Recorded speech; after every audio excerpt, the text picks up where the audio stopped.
ಮಗಳಿಗಾಗಿ ನಿನ್ನ ತಂಗಿಯೊಂದಿಗೆ ಪ್ರಥಮ ರಾತ್ರಿ ಕಳೆದ ನಂತರ ಅವಳ ಶೀಲ ಹರಣ ಮಾಡಿ ಅವಳ ಜಯರಾಜ ಪಕ್ಷಿ ಅನ್ನವಾಗಿ ನಾ ಹಾಕದಿದ್ದರೆ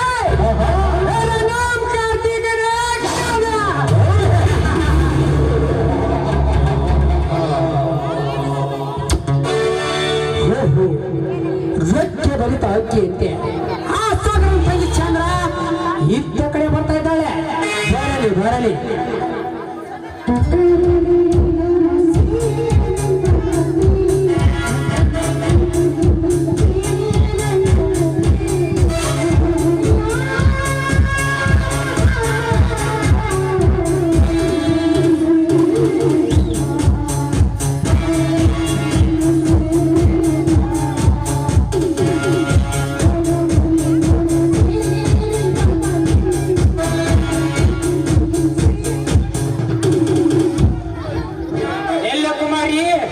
ಸುಕುಮಾರಿ ಯಾರು ಯಾರು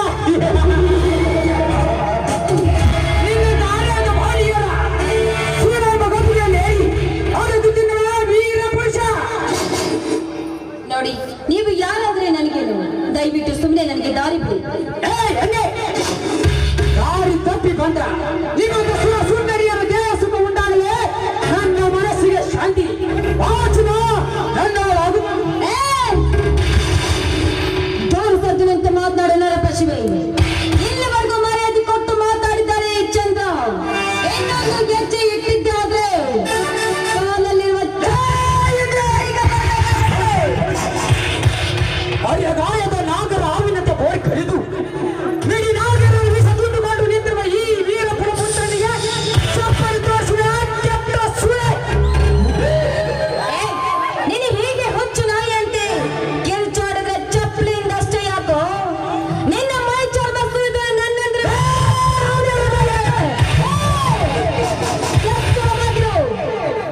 ಎಚ್ಚರ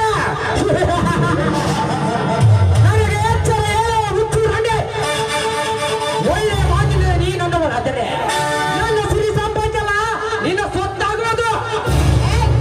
ಬಚ್ಚ ಬಾಯಿನ ಪಾಪಿ, ನೀನು ತೋರಿಸಿರುತ್ತಿರುವ ನಿನ್ನ ಆಸ್ತಿ ಅಂತಸ್ತು ಕೇವಲ ನನ್ನ ಮೆಟ್ಟಿ ಬೆಟ್ಟ ಹರಕು ಚಪ್ಪಲಿ ನನ್ನ ಶ್ರೀಮಂತಿಗೆನು ನಿನ್ನ ಕಾಲ ಕಸವನ್ನು ಬರವೆಯ ಬಡಿಯಾಡೆಯಿಂದ ನೀನನ್ನವಳಾದರೆ ಸರಿ. ಇರದಿದ್ದರೆ ಕ್ಷಣದಲ್ಲಿ ಆಡುವುದು ನಿನ್ನ ಪ್ರಾಣ ನನ್ನ ಕೈಯಲ್ಲಿ. ಜುಜುಬಿ ನಿನ್ನ ಪಿಸ್ತೂಲಿಗೆ ಹೆದರುವ ಹೆಣ್ಣಲ್ಲವೋ ಈ ಇಂದ್ರ ಚಂದ್ರ? ನೋಡು, ನಿನ್ನ ಹಾಗೆ ಹೆದರಿ ನನ್ನ ಶೀಲವನ್ನು ಹಾಳು ಮಾಡ್ಕೊಳ್ಳೋಕೆ ಹೇಸಿ ಹೆಣ್ಣು ನಾನಲ್ಲ. ಈ ದೇಹ ಯಾವತ್ತಿದ್ದು ನಿನಗೆ ಸಿಗೋದಿಲ್ವೋ ಈ ಮಾತು ನನ್ನ ತಂದೆ ಕುಮಾರೇಶ್ವರ ಮೇಲಾನಿಗೂ ಸತ್ಯ. ಮೆಚ್ಚಿದೆ ಚಂದ್ರ, ಮೆಚ್ಚಿದೆ.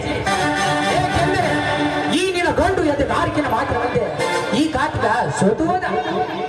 ಅಂದ್ರೆ ನೀವು ನನ್ನ ಅಣ್ಣನ ಸ್ನೇಹಿತನು? ಹೌದು ಚಂದ್ರ, ನಾನೇ ನಿಮ್ಮ ಅಣ್ಣನ ಸಾಗರನ ಸ್ನೇಹಿತ. ಹಾಗಾದ್ರೆ ಇಲ್ಲಿವರೆಗೂ ನನ್ನ ಜೊತೆ ನಡೆದುಕೊಂಡ ರೀತಿ ಬರೀ ನಾಟಕ ಅಷ್ಟೇ ಚಂದ್ರ, ಬರೀ ನಾಟಕ ಅಷ್ಟೇ. ಈಗಿನ ಕಲಿಯುಗದ ಕಾಲದ ಹುಡುಗಿಯರಿಗೆ ಹಣ ದಾಸೆ ತೋರಿಸಿದರೆ ಸಾಕು ಸಪ್ತಪದಿಯಾಗಿ ಅಗ್ನಿ ಸಾಕ್ಷಿಯಾಗಿ ತಾಳಿ ಕಟ್ಟಿರುವ ಗಂಡನನ್ನು ಬಿಟ್ಟು ಮಿಂಡರೊಂದಿಗೆ ತಿರುಗಾಡು ಬಂಡ ಬಜಾರಿಯನ್ನು ಗಳಿಸಿವ ಈ ಕಲಿಯುಗದಲ್ಲಿ ಎತ್ತ ತಂದೆ ತಾಯಿಯನ್ನು ಕತ್ತು ಕತ್ತರಿಸಿ ಮಿಂಡರೊಂದಿಗೆ ಮಲಗುವ ಬಂಡ ರಂಡಿ ಗಳಿಸಿವ ಈ ಕಲಿಯುಗದಲ್ಲಿ ಹಣದಾಸೆಗಾಗಿ ವೇಶ್ಯರ ಪಾಶ ತೊಟ್ಟು ಅಂದಿಯಂತೆ ತಿರುಗಾಡುವ ಬಜಾರಿ ಹಣ್ಣುಗಳಷ್ಟಲ್ಲ ಈ ಸಮಾಜದಲ್ಲಿ ಅಂದಾಗ ಬಡವನ ತಂಗಿಯಾದ ನಿನ್ನಲ್ಲಿ ಯಾವ ಆಶ್ಚರ್ಯ ಎಂದು ನಿನ್ನನ್ನು ಪರೀಕ್ಷಿಸಿದೆ. ನೋಡು ಚಂದ್ರ, ಈ ಪರೀಕ್ಷೆಯಲ್ಲಿ ನೀನು ಪಾಸಾದೆ. ನಿನ್ನೊಂದಿಗೆ ಎಷ್ಟೊಂದಿಗೆ ನಡೆದುಕೊಂಡಿದ್ದಕ್ಕೆ ನನ್ನನ್ನು ಕ್ಷಮಿಸಿಬಿಡು. ಚೇಚೆ, ಅಂತ ಮಾತುಗಳನ್ನ ಯಾಕೆ ಆಡ್ತೀರಾ? ಮುಂದೊಂದಿನ ನೀವು ನನ್ನ ಕೈ ಹಿಡಿಯುವ ರಾಜನಲ್ವಿ? ಹಾಗಾದರೆ ಈ ರಾಜನ ಮನ ತಣಿಸುವಂತೆ ಒಂದು ಪ್ರೇಮಗೀತೆ ಹಾಡಬಾರದೆ? ಆಯ್ತು, ನಿಮ್ಮ ಇಷ್ಟದಂತೆ ಹಾಡ್ತೀನಿ.